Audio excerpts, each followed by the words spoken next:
Fest. Praise God. So muna sa lahat, mga kapatid dito sa PRBC, ako'y nagpapasalamat sa Panginoon sa another privilege na pinagkaloob niyo po sa akin. Once again, it's been, I think, more than a year ba siguro, no? And a couple of months na ako'y hindi nakapagbisita ulit dito sa inyo. So salamat po dito sa privilege. Nawa po ay ang Panginoon ay ang siyang purihin sa ating pag-aaral ngayon. Open ko lang po yung notes. I hope po na distribute po sa atin yung ating lesson. Ito po pala. Okay. So, ang topic po natin ngayon mga kapatid, no, ay patungkol po ito sa beatific vision. Siguro itong term na beatific vision ay siguro ngayon nyo lang napapakinggan. Or maybe narinig nyo ito sa mga katuruan ng Katoliko. No? Hindi naman lahat ng katuruan na itinuturo ng Katoliko ay mali. No? Meron din naman silang mga tamang katuruan, kagaya ng pagka-Diyos ni Kristo, ang Trinidad, yun din naman po ay tama. So siguro marami sa atin, no, we are very familiar sa doktrina ng kaligtasan. Alam natin yung doctrine of sanctification, doctrine of adoption, pero itong doctrine of glorification, yung anong mangyayari sa atin once nandun na tayo sa kaluwalhatian, what is the type of life that we have there in glory? What does it mean to be with God? Ano bang ibig sabihin nito na nandun na tayo sa kaluwalhatian, natapos na yung journey natin dito sa lupa, kinuha na tayo ng Panginoon? Anong gagawin natin doon sa langit? Siguro marami sa atin na curious, no? At ang gagawin po natin doon sa langit, ang isang bagay po na ating buhay po doon is about beatific vision. Ito po yung pagtanaw sa infinite beauty ng Diyos. And by seeing God in His glory, in His full disclosure of Himself, doon natin makakamtan ang pinaka-greatest joy na hindi pa natin naaabot. Alright? So, ang ibig po sabihin ng beatific vision, mag-start po tayo sa tanong, ano po ba ang beatific vision? Ang beatific vision po, mga kapatid, ay galing po siya sa Latin word na beatificus. Ang meaning ng beatificus, mga kapatid, it means blessed or making happy. Kaya meron tayong the Beatitudes, right? Yung Beatitudes natin, nakikita natin, blessed is the poor in spirit, blessed is he who is persecuted for my name's sake. Napansin nyo yun? That is where the Beatificus came from, no? And if it is paired with vision, so Beatificus vision, it means a vision or a sight that affords great happiness. Now, theologically, mga kapatid, kung ating isi-survey itong Biblia, hindi din na natin ang scripture, itong vision na ito, na makita natin ang Diyos mismo, this is the hope of every believer from the Old Testament going to the New Testament. This is the grand design. Ito yung grand telos or end ng Kristiyanong pamumuhay, mga kapatid, no?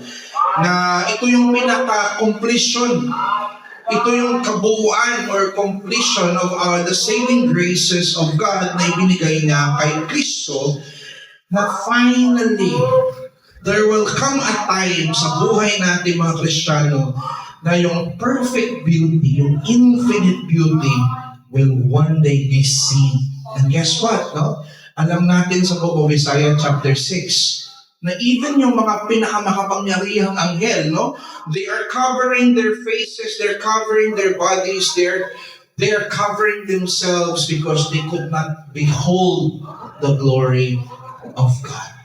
Hindi nila kayang i-behold yung itsura ng Diyos, no? But guess what? Sabi ng Revelation, at the end of the chapter, they shall see His face. So tayo lang sa lahat ng creature ang bibigyan ng Diyos ng privilege and opportunity na makita natin itong infinite beauty. Now, let's look at Job 19:25-27 in your notes. Sabi ni Job, ito yung hope niya. This is an Old Testament believer. For I know that my Redeemer liveth, and that he shall stand at the latter day upon the earth. And though after my skin worms destroy this body, although ako'y mamamatay, sabi ni Job, yet in my flesh shall I see God. Matanaw at makikita niya ang Diyos. Whom shall I see for myself, and mine eye shall behold. Even in the point of great turmoil, great distress, great challenges sa buhay ni Job, mga kapatid. Pero ito yung nag-iisang hope niya na one day, I will see God. Ito din ang hope ni David, mga kapatid. In Psalm 17:15, sabi niya, as for me, I will behold, I will see thy face, your face in righteousness. Makikita at mapatanaw ko ang iyong face, and I shall be satisfied when I awake with thy likeness. And from there, David shall find the best and the greatest satisfaction about seeing God. And this is not only for David, for Job, but this is also the hope of every believer, of you and me, that one day we will see God. Sabi sa Matthew 5:8, blessed are the pure in heart. Tayo yun. Our hearts are made pure by the cleansing of the Holy Spirit. Blessed daw tayo. Why? For they shall see God. So in other words, ito ay pangako sa lahat ng mga hinirang sa Diyos sa buong kasaysayan ng Old Testament or to the New Testament. Now we know na what is a beatific vision. Ito ay pagtanaw natin or pag-behold natin sa glory ng Diyos, sa kanyang face. And it provides us the great happiness. Pero ang question, what is in that vision that makes it desirable? No? Bakit magbibigay ng great happiness and great joy sa tao? An answer to that question is that God is the object of that vision. Siguro kung tao, there are times sa buhay natin, nung ako bata-bata pa, if may makikita akong tanawin, for example, magandang babae, artista, wow, na-amaze ako, natutuwa ako na makakita ng ganyang klaseng kagandahan. Kagaya ng misis ko, nililigawan ko, mga kapatid, no? So tayo ay, every time nandyan yung minamahal natin, tayo ay nakagala. It gives us happiness. But guess what, mga kapatid? Ang tao ay limitado, right? Hindi siya infinite in its beauty. Kaya, darating ang panahon na tayo, kahit siguro napupugian tayo kay Malikon Benji, darating talaga ang panahon na parang hindi na tayo ma-amaze than we were before when we first was caught into such admiration sa kagandahan ng mga beauty na nandito sa mundo. Pero ang Diyos kasi, mga kapatid, ang kanyang beauty konektado sa kanyang being which is infinite.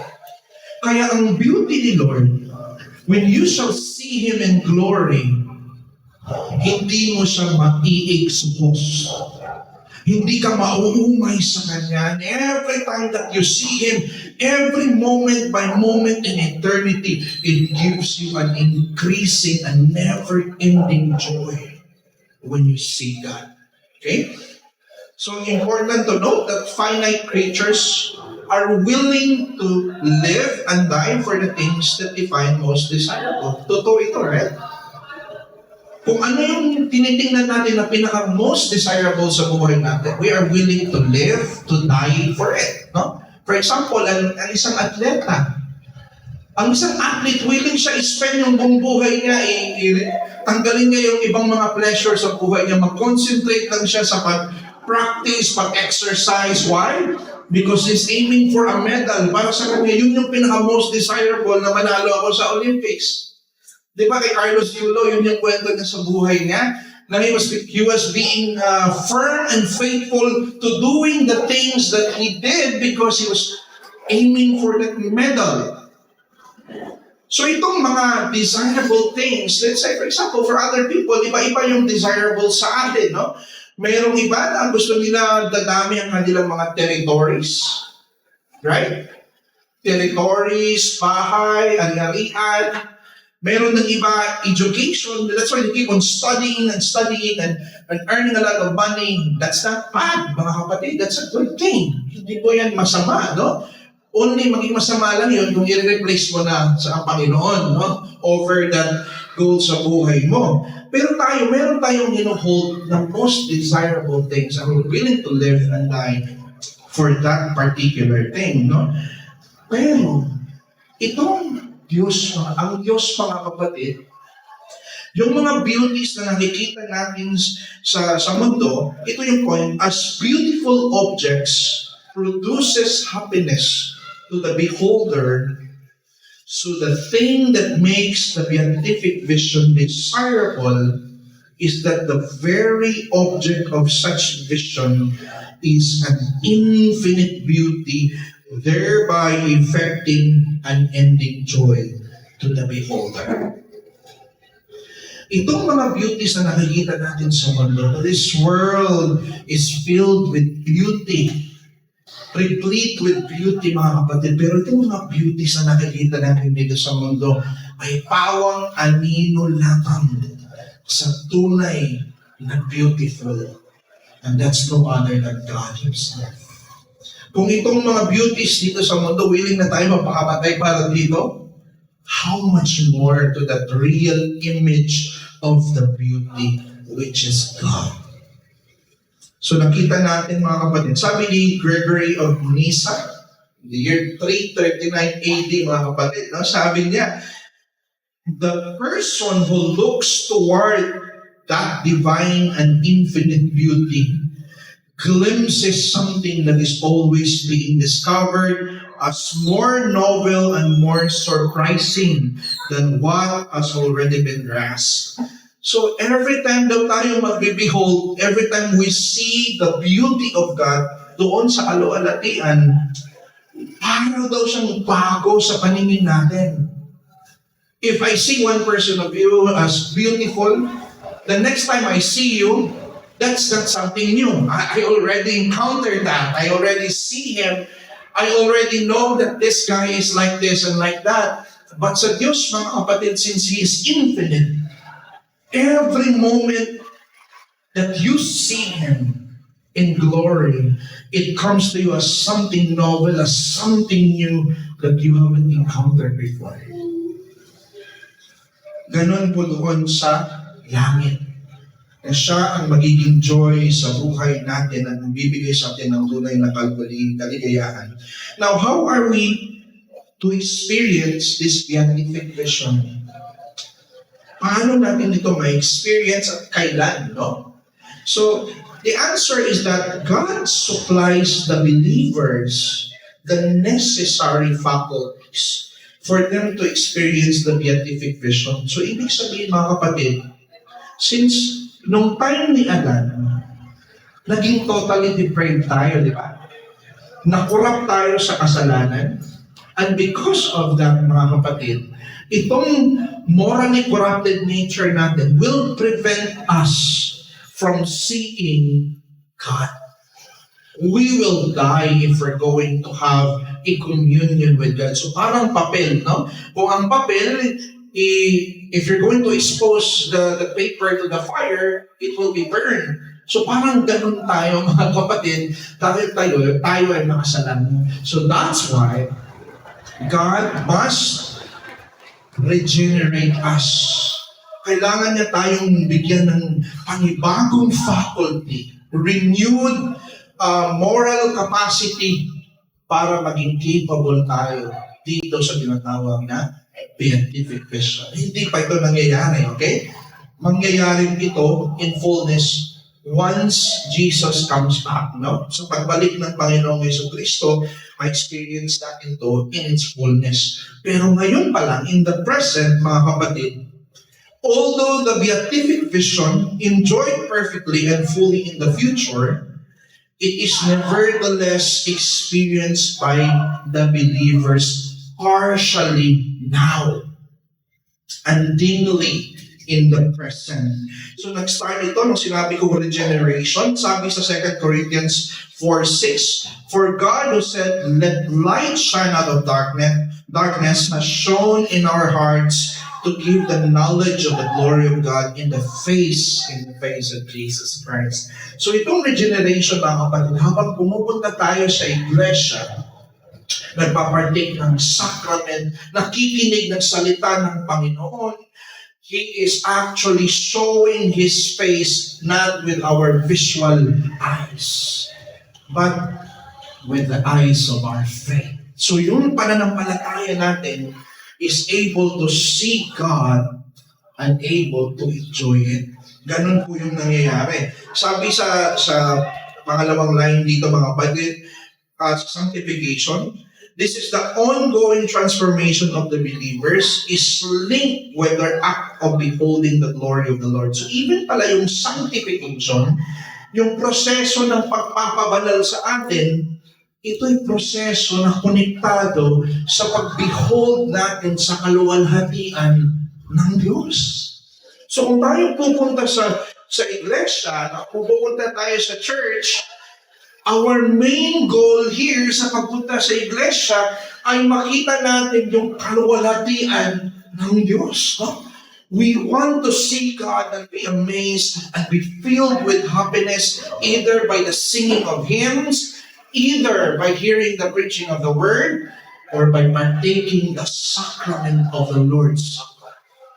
Yan po yung partial experience ng mga mananampalataya sa tinatawag nating beatific vision. Kaya sabi ni Pablo sa 2 Korinto chapter 3 verse 8, and we all, nung niligtas niya tayo, in-unveil niya yung face natin. With unveiled face, tinanggal niya yung takip, no? Beholding the glory of the Lord. And as we behold the glory of the Lord, are being transformed from one degree to another.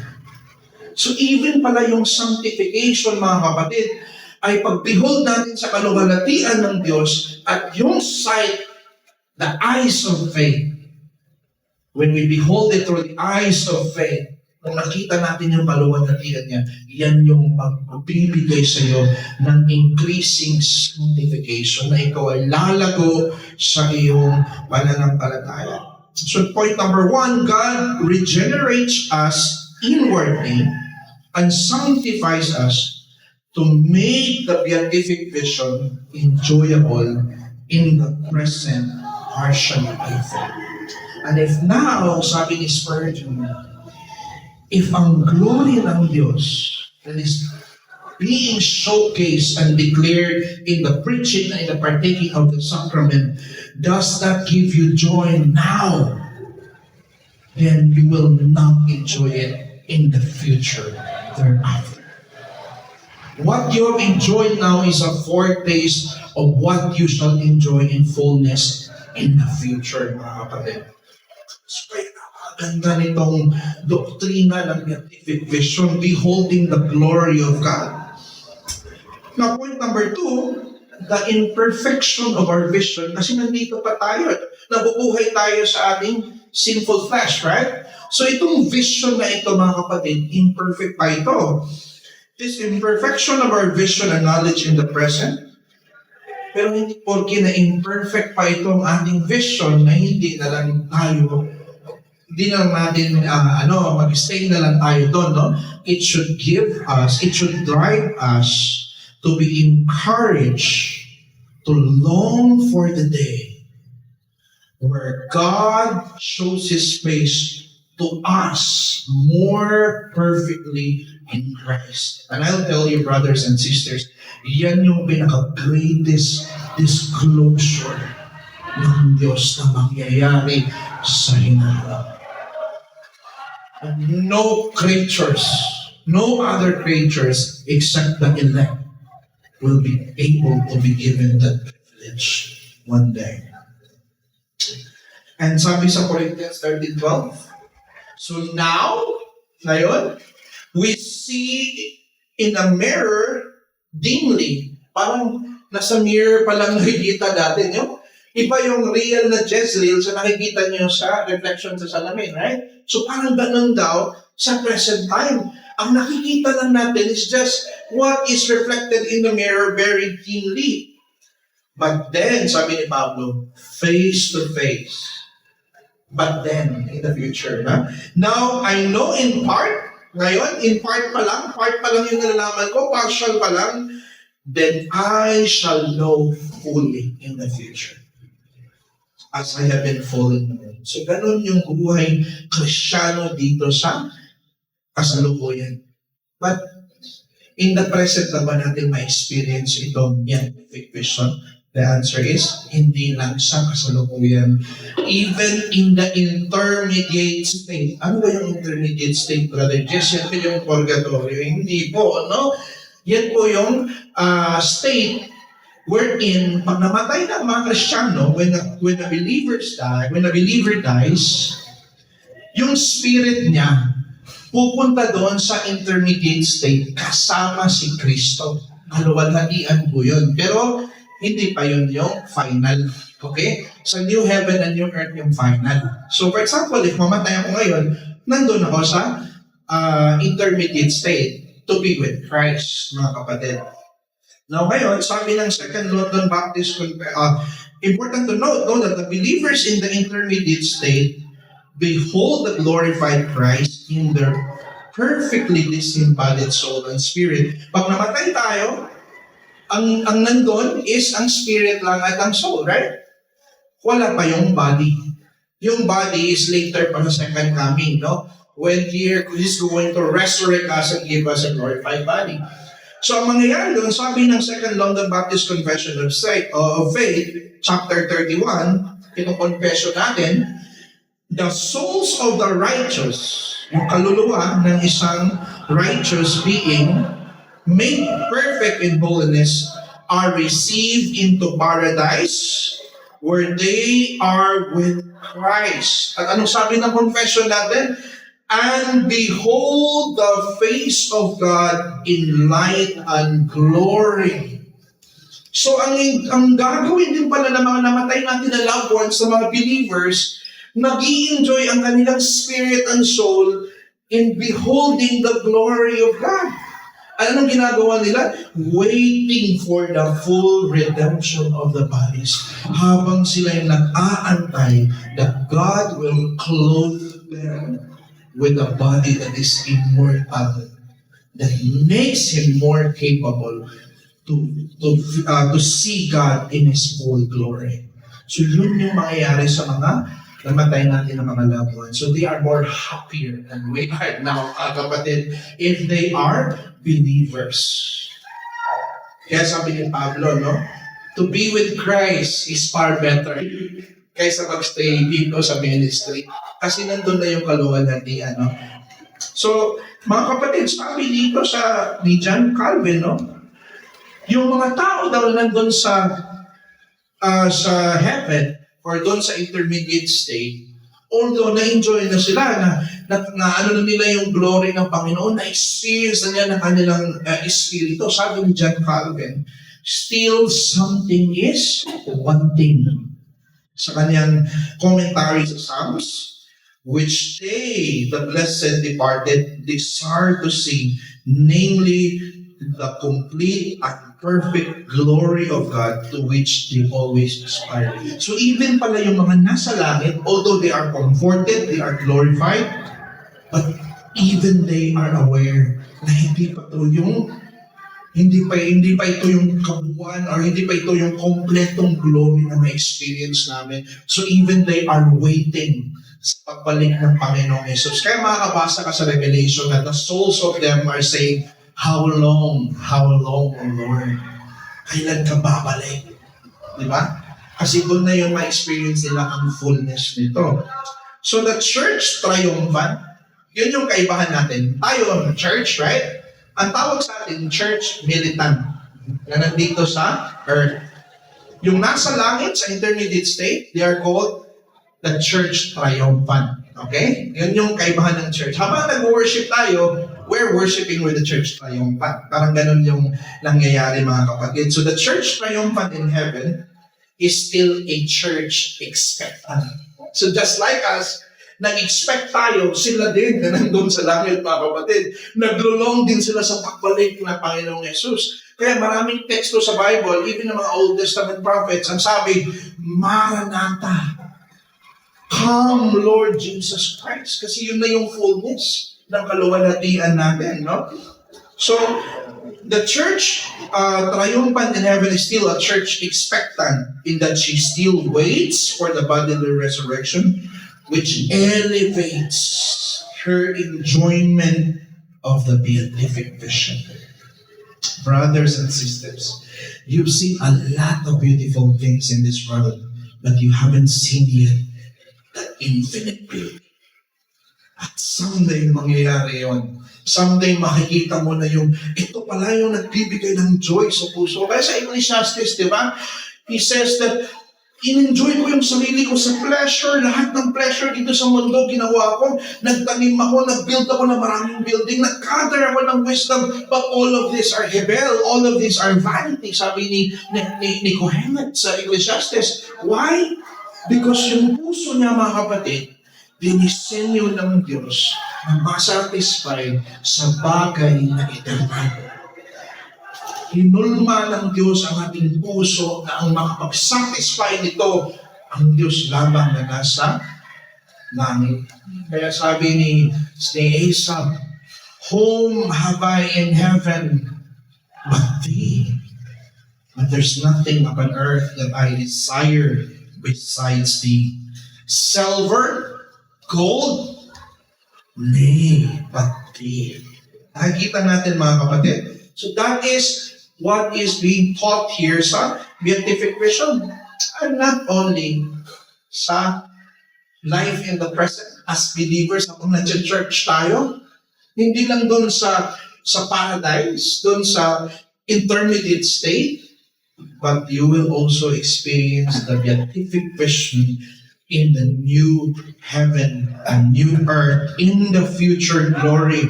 Sabi ng 1 John chapter 3 verse 12, ito yung pinaka-strong passage that clearly speaks about the beatific vision, mga kapatid. So, ganito yung mangyayari when He's going to resurrect us. 1 John 3:12, Beloved, we are God's children now. Ngayon, mga anak na tayo ng Diyos, no problem. And what we will be has not yet appeared. But we know that when He appears, sabi ni John, pero alam natin na kung babalik na ang Panginoong Jesus, we know that when He appears, ano mangyayari? We shall be like Him, right? We shall be like the Lord Jesus Christ. Bakit? Bakit tayo magiging kagaya or katulad ng Panginoong Jesucristo? Because we shall see Him as He is. Sapagkat makikita natin yung kanyang kaluwalhatian. Binaliktad to ng iba, mga kapatid. No? We shall see Him as He is because we will be like Him. Ang sabi ng Biblia, magiging katulad niya tayo. Bakit? Ang cause nun, yung vision natin sa glorified Christ. That beatific vision. At anong sabi dito? John made it clear that the result of our vision of the glorified Christ is our transformation to be like Him. So pag binigyan na tayo ng when He calls us, kagaya ng Lazarus comfort, sa pagtawag, after ng final trumpet, sa pagtawag ng mga patay kay Kristo, when they're going to rise again from the dead, they shall see the glorified Christ coming. And when they see them, His glory will be ours through that vision. Kaya ngayon, we are living by faith. But someday, we will no longer live by faith. We will someday live by sight. Ngayon lang yan living by faith, mga kapatid. But someday, we will live by sight. At bibigyan tayo ng glorified eyes na kayang mag-behold sa kaluwalhatian ng Panginoon. So, mga kapatid, gusto ko pang italakay itong si John Calvin at saka si John Owen, pero mapapahaba na tayo, no? So, sino bang makikita natin sa Beatific Vision? Si Christ ba or ang Trinity? So, as a summary na lang dito na part before I go to the application. Para kay John Calvin, ang makikita natin yung Trinity directly. Kay John Owen, ang makikita natin, si Christ ang makikita natin. Kumbaga siya ang mag-mediate sa atin, kaya maging posible na makita pa din natin ang Trinidad. Dahil merong mediator doon sa glory, and that is Christ. So, as an application, mga kapatid, so believers, tayong mga mananampalataya, knowing na may beatific vision, we ought to be encouraged in the present about the glory that they shall enjoy in the future. So dapat ang mindset natin, ang worldview natin, ang pagtingin natin sa lahat ng mga nangyayari sa buhay natin, it must be eschatological. We have to interpret the present things in light of what will happen in the future. Ganon natin dapat titingnan, we shall be victorious. Kagaya nung sa story ni Viktor Frankl, na-survive niya doon sa prison, no? Sa mga Nazi. Bakit? Because eschatological thinker siya eh.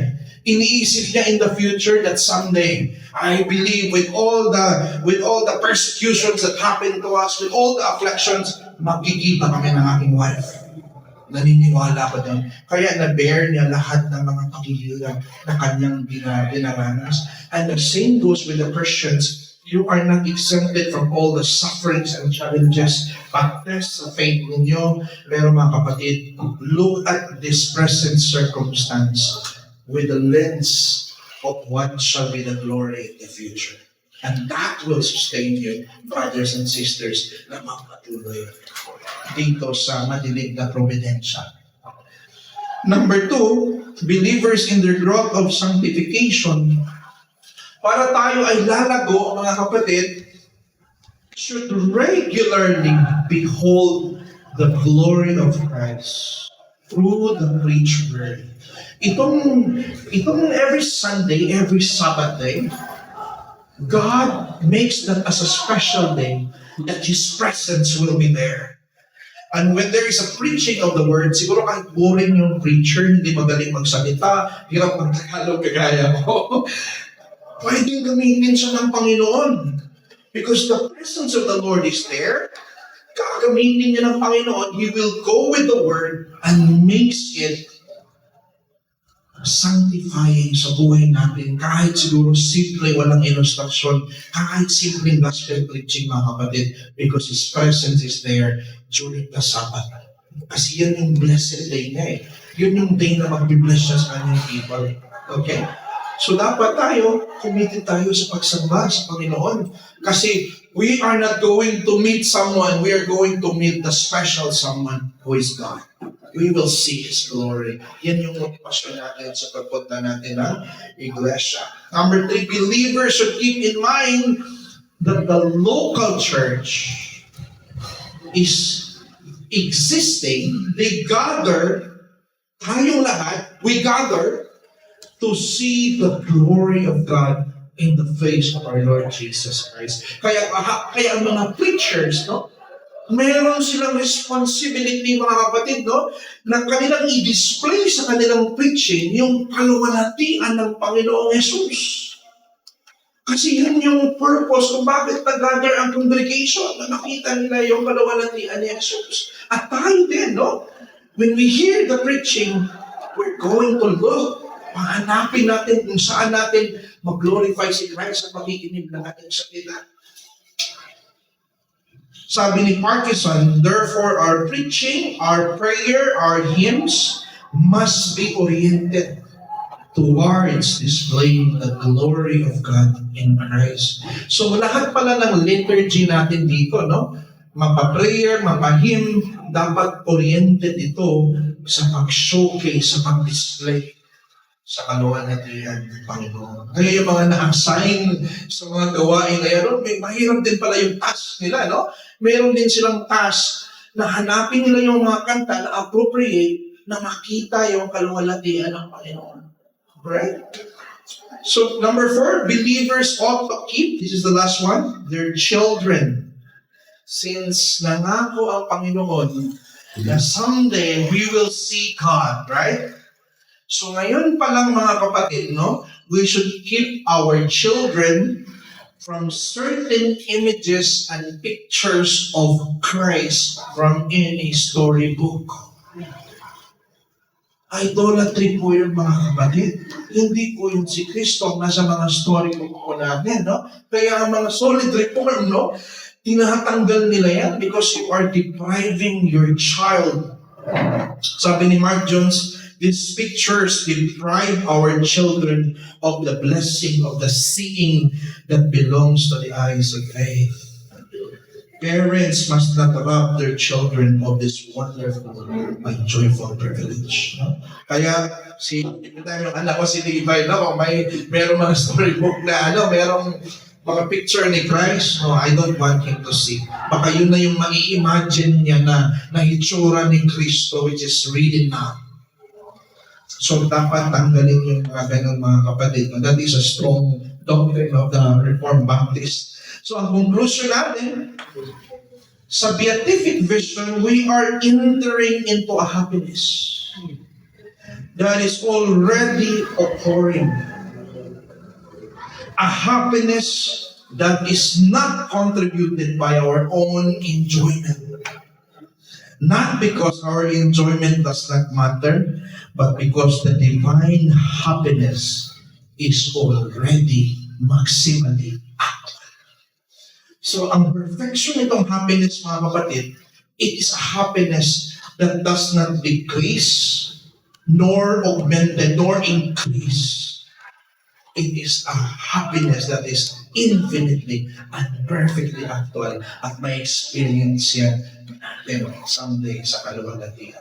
I hope, mga kapatid, itong ating lesson ay nagbigay sa atin ng panibagong paghanga sa graces ng Panginoon. Hindi lang pala sanctification, adoption, justification, meron din pala siyang glorification na piniprepare sa atin. We can only say, Lord, sapat na itong pagligtas mo sa amin. Kahit hindi mo na kami prepare ng mansion, hindi mo na kami prepare ng glory, that would be enough. But no, God wants to give something more. Alam niyo ba mga kapatid, ano yung pinaka-greatest na pwede i-give ng Panginoon sa atin? Ano yung pinaka-greatest? Himself.